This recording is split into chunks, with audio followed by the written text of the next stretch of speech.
प्रसिद्ध Roman amphitheatre Colosseum 70 और 72 ईस्वी के बीच बनाया गया था और रोमन साम्राज्य की ऊंचाई के दौरान रोमन नागरिकों द्वारा इसका आनंद लिया गया था। कोलोसियम, जिसे फ्लेवियन एम्फीथिएटर भी कहा जाता है, रोम का एक बड़ा एम्फीथिएटर है।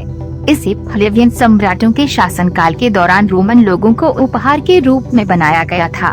कोलोसियम का निर्माण 70 और 72 ईस्वी सन के बीच सम्राट वेस्पासियन के अधीन शुरू हुआ था। ये लगभग एक दशक बाद खुला और बाद के वर्षों में इसे कई बार संशोधित किया गया।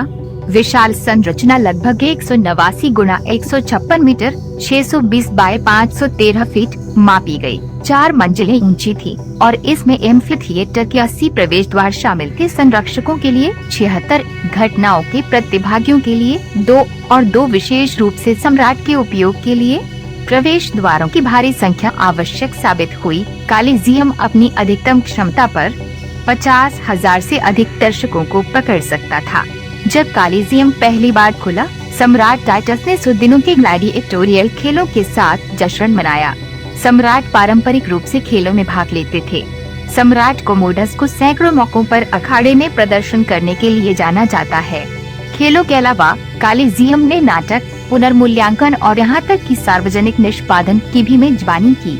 आखिरकार खेलों में रोमनों की दिलचस्पी कम हो गई। पश्चिमी रोमन साम्राज्य के पतन के बाद कॉलिजियम बिगड़ने लगा। 5वीं शताब्दी ईस्वी के दौरान भूकंप की एक श्रृंखला ने संरचना को क्षतिग्रस्त कर दिया और इसे उपेक्षा का भी सामना करना पड़ा। 20वीं सदी तक मूल इमारत का लगभग 2/3 हिस्सा नष्ट हो चुका था।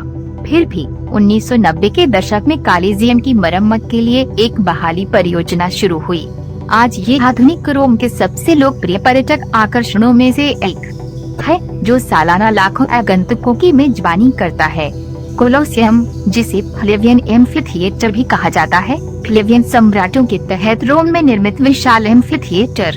कोलोसियम का निर्माण 70 और 72 सीई के बीच वेस्पासियन के शासनकाल के दौरान शुरू हुआ था। ये नीरो के गोल्डन हाउस के आधार पर पैलेटाइन हिल के पूर्व में स्थित है।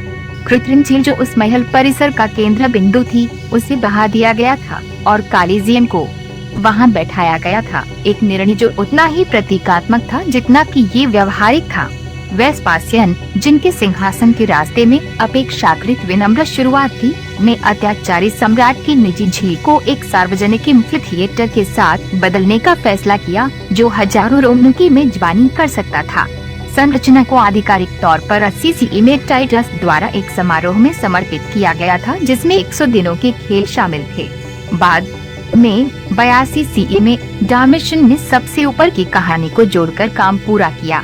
पहले के एम्फीथिएटर्स के विपरीत, जो लगभग सभी को अतिरिक्त समर्थन के लिए सुविधाजनक पहाड़ियों में खोदा गया था, कोलोसियम पत्थर और कंक्रीट की एक फ्री स्टैंडिंग संरचना है, जिसमें बैरल वाल्ट और ग्रोइंग वाल्ट की एक जटिल प्रणाली का उपयोग किया जाता है और कुल मिलाकर 620 गुना 513 फीट 189 गुना 156 मीटर होता है। अखाड़े की 3 कहानियों को डोरिक, आयोनिक और कुरिन्थियन देशों में लगे स्तंभों द्वारा बाहरी पर बनाए गए आर्केड द्वारा घेर लिया गया है। स्तंभों की संरचना की बढ़ती व्यवस्था पुनर्जागरण संहिताकरण का आधार बन गई, जिसे आदेशों के संयोजन के रूप में जाना जाता है। मुख्य संरचनात्मक ढांचा और मुखौटा ट्रेवर्टीन है। माध्यमिक दीवारें ज्वालामुखीय चुप्पा है और आंतरिक कटोरा और आर्केड वाल्ट कंक्रीट है। एम्फीथिएटर में लगभग 50,000 दर्शक बैठे थे, जिन्हें एक विशाल वापस लेने योग्य वेलेरियम शामियाना द्वारा सूर्य से परिरक्षित किया गया था।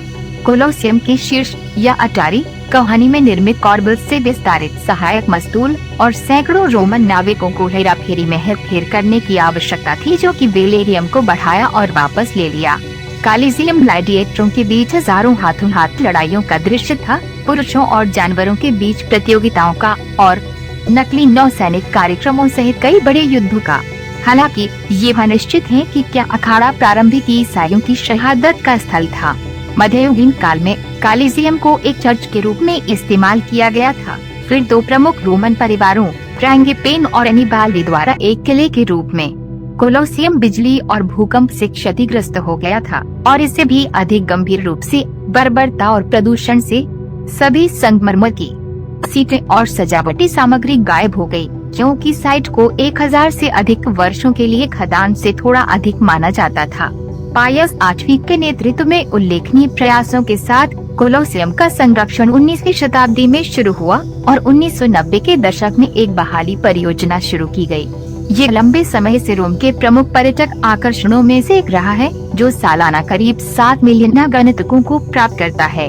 प्राचीन रोम की संस्कृति से संबंधित बदलती प्रदर्शनियां नियमित रूप से लगाई जाती हैं। रोमन दुनिया में एम्फीथिएटर पहले के कई अखाड़ों के विपरीत, जिन्हें पर्याप्त सहायता प्रदान करने के लिए पहाड़ियों में खोदा गया था, कॉलिसियम पत्थर और कंक्रीट से बनी एक स्वतंत्र संरचना थी। विशिष्ट बाहरी में धनुषाकार प्रवेश द्वारों की 3 कहानियां थीं, कुल मिलाकर लगभग 80 गोलाकार स्तंभों द्वारा समर्थित। प्रत्येक कहानी में एक अलग क्रम या शैली के स्तंभ होते हैं। सबसे नीचे अपेक्षाकृत सरल डोरिक क्रम के स्तंभ थे, इसके बाद आयनिक और अलंकृत कोरिंथियन क्रम के शीर्ष पर थे। कोलोसियम के मुख्य प्रवेश द्वार के पास स्थित टार्क ऑफ कॉन्स्टेंटाइन था, जिसे पोन्स मिलियस में मैक्सेंटस पर कॉन्स्टेंटाइन आई की जीत के सम्मान में 315 ईस्वी में बनाया गया था। अंदर कॉलिसियम में 50,000 से अधिक दर्शकों के बैठने की व्यवस्था थी, जिन्हें सामाजिक रैंकिंग के अनुसार व्यवस्थित किया गया था, लेकिन संभवतः एक कैन में सार्डिन की तरह अंतरिक्ष में पैक किया गया था। अन्य रोमन एम्फीथिएटर में बैठने के साक्ष्य के आधार पर दर्शकों को गर्म रोमन सूरज से बचाने के लिए शीर्ष कहानी से चांदनी को फहराया गया, क्योंकि उन्होंने ग्लैडिएटोरियल कॉम्बैट, शिकार, जंगली जानवरों के झगड़े और संभवतः यहाँ तक कि बड़े मुकाबले जैसे नकली नौसैनिक जुड़ाव, जिसके लिए अखाड़ा कहा जाता था, के साथ बढ़ा गई थी। पानी बड़े खर्च पर लगाया। प्राचीन रोम में कॉलिसियम दर्शकों के सामने लड़ने वाले अधिकांश लड़ाके पुरुष थे, हालांकि कुछ महिला ग्लैडिएटर थीं। ग्लैडिएटर्स आम तौर पर लोगों को गुलाम बनाते थे, अपराधियों की निंदा करते थे या युद्ध के कैदी होते थे। कोलोसियम ने लगभग 4 शताब्दियों का सक्रिय उपयोग देखा, जब तक कि पश्चिमी रोमन साम्राज्य के संघर्ष और सार्वजनिक स्वाद में क्रमिक परिवर्तन ने 6वीं शताब्दी ईस्वी तक ग्लैडिएटोरियल कॉम्बैट और अन्य बड़े सार्वजनिक मनोरंजन को समाप्त नहीं कर दिया। बिजली और भूकंप जैसी प्राकृतिक घटनाओं के कारण क्षतिग्रस्त आने वाली शताब्दियों में कोलोसियम को पूरी तरह से छोड़ दिया गया था और कई निर्माण परियोजनाओं के लिए खदान के रूप में इस्तेमाल किया गया था, जिसमें सेंट पीटर और सेंट जॉन लेट्रन के कैथेड्रल, पलाज़ो वेनेसिया और तिबर नदी के साथ रक्षा किलेबंदी शामिल हैं। 18वीं शताब्दी की शुरुआत में हालांकि विभिन्न पोपों ने एक पवित्र ईसाई साइट के रूप में क्षेत्र को संरक्षित करने की मांग की। हालांकि ये वास्तव में अनिश्चित है कि क्या प्रारंभिक ईसाई शहीदों ने कॉलिसियम में अपने भाग्य से मुलाकात की, जैसा कि अनुमान लगाया गया है। 20वीं शताब्दी तक मौसम, प्राकृतिक आपदाओं, उपेक्षा और बर्बरता के संयोजन ने मूल कॉलिसियम के लगभग 2/3 हिस्से को नष्ट कर दिया था, जिसमें अखाड़े की सभी संगमरमर की सीटें और इसके सजावटी तत्व शामिल थे। 1990 के दशक में बहाली के प्रयास शुरू हुए और वर्षों से आगे बढ़े हैं, क्योंकि कोलोसियम दुनिया भर के पर्यटकों के लिए एक प्रमुख आकर्षण बना हुआ